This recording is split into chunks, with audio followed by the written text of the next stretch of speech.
Hello every one. അപ്പോൾ ഇത് ആനക്കലാണ്. നമ്മളിത് കഴിഞ്ഞ വീഡിയോയിൽ കണ്ട അതേ ചെറിയ പോർഷൻ തന്നെയാണിത്. ഞങ്ങൾ മാത്രമേ ഉണ്ടായിരുന്നുള്ളൂ എന്ന് പറഞ്ഞില്ലേ, അതുകൊണ്ട് തന്നെ കുറേ നേരം അവിടെ ഇരുന്നായിരുന്നു കേട്ടോ. പീസ്ഫുള്ളായിട്ട് കുറേ നേരം സംസാരിച്ചിട്ടൊക്കെ ആയിരുന്നു. പിന്നെ മേമ്മമാരും അവരെല്ലാവരും വെള്ളത്തിലിറങ്ങി. അവിടുത്തെ നാട്ടുകാർ തന്നെ ഇവിടെ വന്ന് കുളിക്കണമൊക്കെ ഉണ്ടായി കേട്ടോ. പിന്നെ ഇത് മലമ്പുഴയുടെ റിസർവോയറാണ്. ഒരുപാട് സിനിമകൾ ഷൂട്ട് ചെയ്തിട്ടുണ്ട്. മീശമാധവൻ, കന്മദം, അതുപോലെയുള്ള കുറേ സിനിമകൾ, പടയോട്ടം, അതുപോലെ കുറേ സിനിമകൾ ഷൂട്ട് ചെയ്തിട്ടുണ്ട്.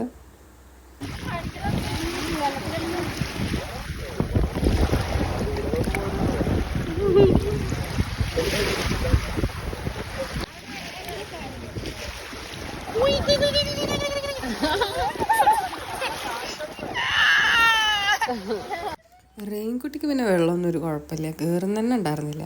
സ്കൈക്കുട്ടി ഉറങ്ങായിരുന്നു, അത് കാരണം തന്നെ ഫസ്റ്റ് തന്നെ വെള്ളത്തിലിറക്കിയപ്പോൾ അവനൊന്ന് കരഞ്ഞു. പിന്നെ അവൻ നല്ല കളിയായിട്ടോ. പിന്നെ ഞങ്ങൾ അവിടെ നിന്ന് തിരിച്ചിട്ട് നേരെ ആനക്കലേക്ക് വരുമ്പോൾ ഞങ്ങളൊരു വാട്ടർഫോൾസ് കണ്ടിട്ടുണ്ടായിരുന്നു. അപ്പോൾ അത് തിരിച്ചു പോകുമ്പോൾ നിർത്താമെന്നുള്ള പ്ലാനിലായിരുന്നു. കല്ലമ്പുഴ വാട്ടർഫോൾസ് എന്നാണ് അവിടെ എഴുതിയിരിക്കുന്നത്. അപ്പോൾ ഞങ്ങൾ അവിടെ ഇറങ്ങിയായിരുന്നു. ഇത് നല്ല അടിപൊളി സ്ഥലമാണ് കേട്ടോ. നല്ല തണുത്ത വെള്ളമാണ്. ഇഷ്ടംപോലെ ആളുകളുണ്ടായിരുന്നു, കുട്ടികളൊക്കെ വന്ന് കുളിക്കുന്നുണ്ടായിരുന്നു. പക്ഷെ ഞങ്ങളൊന്നും പ്ലാൻ ചെയ്തിട്ടൊന്നുമല്ല പോയത്, അത് കാരണം തന്നെ ഞങ്ങളുടെ അടുത്ത് എക്സ്ട്രാ ഡ്രസ്സും കാര്യങ്ങളും ഒന്നും ഉണ്ടായിരുന്നില്ല. അപ്പോൾ അടിപൊളിയല്ലേ പ്ലേസ്.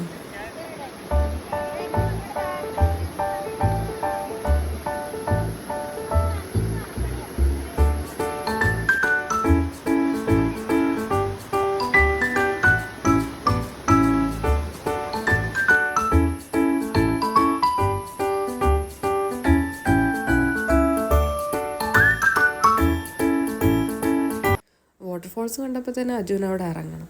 പിന്നെ അജു അഖിലും കൂടിയിട്ട് അവിടെ കുറച്ച് നേരം കളിച്ചു. ഞങ്ങൾക്ക് ഇറങ്ങണം എന്നുണ്ടായിരുന്നു, പിന്നെ ഒന്നിനും ടൈം ഉണ്ടായില്ല.